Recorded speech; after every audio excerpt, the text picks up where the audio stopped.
This video is the first in a series of videos to help violinists understand how to read music in keys and relate it to your instrument.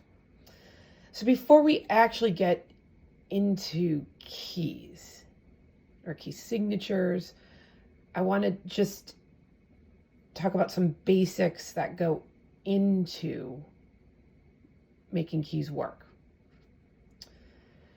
So the first basic principle is that all notes equal a letter plus an accidental. So every pitch in existence in Western art music has a letter and then it has an accidental. And those, you need both of those items to tell you what the note is. There are 7 possible letters: A, B, C, D, E, F, G. There's no H or beyond. So every pitch can be identified by one of those letters plus an accidental. There are 5 possible accidentals. The possible accidentals are natural, sharp, flat, or double flat. Here's a picture. So this is a picture of what a natural looks like. Here's a picture of a sharp, a double sharp, a flat, and a double flat. So the note A could be a double flat, a natural, a sharp, or a double sharp. There's 5 possibilities. However, note that all 5 of those possibilities sound different and are indeed different notes. So I like to say, you think about, this is a first name and this is a last name. So Jane Smith is not the same person as Jane Miller, even though they have their first names in common. Vice versa, Mary Smith and Jane Smith are not the same person, even though they have the surnames in common. So we have to have a letter and we have to have an accidental to have a note, a pitch. Think of the natural version as the home base. Might make it easier as we branch out into the other keys. However, also note that the natural version is not the same, not at all the same as the other accidental version. It's completely different notes. So I'll just give you an example. Here on the piano, this happens to be A natural. This is A sharp. Completely different note, completely different key. They're not any way the same note, just because they share the letter A. A natural, A sharp, A double sharp. Go back to A sharp, A natural, A flat, A double flat. Each version moves by a half step.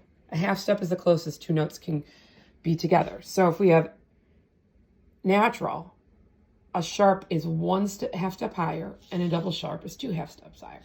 If we go back to natural, a flat is 1 half step lower, a double flat is 2 half steps lower. On the piano, if you know where your keys are, which I have this little picture here that shows you, so the group of 4 in between the 3 black keys, group of 4 in between the 3 black keys. This one's the A. The half step on the piano is when you go to the next closest key. So this closest key is the next closest key. So if this is A natural, the next closest key is A sharp. Then A double sharp. See how we went? We traveled in that direction. We traveled in that direction. If we go back to the A natural, we travel in this direction. That's A flat and A double flat. The natural version of all notes, pitches, equals the white keys on the piano. So what I was just playing with all the white keys. All the naturals can be found on the white keys. Some of the sharps, double sharps, flats, and double flats can be found on the black keys. Just also note the double flat and the double sharp are not used that commonly and usually only occur in sort of complicated advanced music. So I would say for all intents and purposes, most people in their first 10 years of study only need to be concerned with these.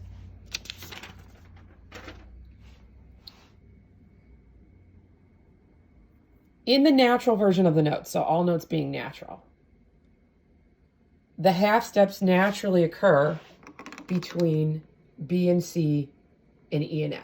So if you're looking at a piano, the C is always the far left in the group of three. The C that's usually right below the brand name of your piano is what we call middle C. It's the middle of all the C's. Because if you see on a piano, there are multiple C's. That's a C, because there's the group of three. That's a C, there's the group of three. That's a C, that's the group of three. That's a C. We call this one the middle C. So I'm going to start at the middle C. They're all C's. And they're in different versions, and they're in different octaves. We're not going to talk about that right now. Just ignore that. So we're going to talk about the middle C. See, there's no black key between there? That means the half step between the two natural versions of those notes is right there. So C and B. Not true here. The half step is here on a black key. So the half step to this note is some kind of a sharp flat or whatever. We're not going to talk about that. But so you see this be between B and C, and then the other place where there's no black key is C, D, E. C, D, E, F. So if you remember, this is C. C, D, E, F, G, A, B. C, D, E, F, G, A, B. C. Okay.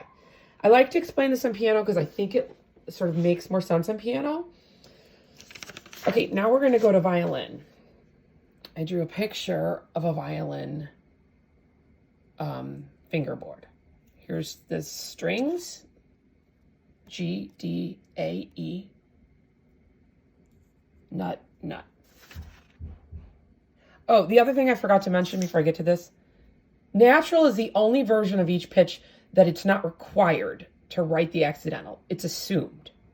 So if you just see the letter A written somewhere and there's no accidental, we assume it's A natural. That's why we can consider it a home base. You must write the accidental if you want it to be sharp, double sharp, flat, or double flat. Natural is the only one you don't have to write the accidental. It's just assumed. In this picture, I did write the accidental on every single one. However, I could have just written G natural, G, and it would mean G natural. All of the strings, open strings, so no fingers down on the violin, are naturals. So your far left string is G natural. That's this on the piano. Your next string, D natural, A natural, and E natural. So now here's the thing. On the violin, all the natural fingers don't land in the same spot on every string. So this is very confusing to a lot of violin players. The A natural first finger lands where the tape would be for most people, or in the regular one position. So if you look, G, your first finger, D, your first finger, A, your first finger, which is B natural. But E, your first finger to play a natural, is in the low one or the nut note position. So that place where you put your first finger, you slide it back close to the nut. The nut, I drew it as a line on here. The nut is this part of your violin. So when you play on the violin, when you play A natural, it's about there. When you play your first finger on D, E natural, it's about there. B natural. But then when you do F natural and E, you have to do it back there. So now look at this. The second finger on G string is in the high two position, B natural. But then the naturals on the other strings are in the low two position, right next to the one. Confusing, you just have to memorize it. Third fingers are all in the regular third finger spot for the naturals. So this is what I want you to do, is I want you to get your violin This is not going to sound like a song. It's not going to sound like a scale. It's not going to sound like anything. But I just want you to play through, and you have to memorize this. So I would do this every day for a week. Just play your open G and say G natural. Now play your 1, A natural. Now play your 2 in the high 2, B natural. Now play your 3, and it's going to be right next to it, a half step, C natural. Now go to D string. Play open D, D natural, 1, E natural. Now do a low 2 right next to it, F natural. And then go to G natural. Now go to A string, play A natural. Then 1, B natural. Now it's the low 2 again, C natural. Now go to D, D natural. Now go to E string, E. Now do the lowered 1. So scoot your finger back all the way to the end. So that's F natural. And then G natural, A natural. Try to draw this picture a little bit to scale where your finger should land. So I would do this part of the video every day until you're fairly confident that you know where all your naturals are. Because then the next step is I'm going to do a key, and I'm going to talk about, it's going to involve some accidentals. So we need to know how to make adjustments from this. But I wanted to have a place where you knew where to start.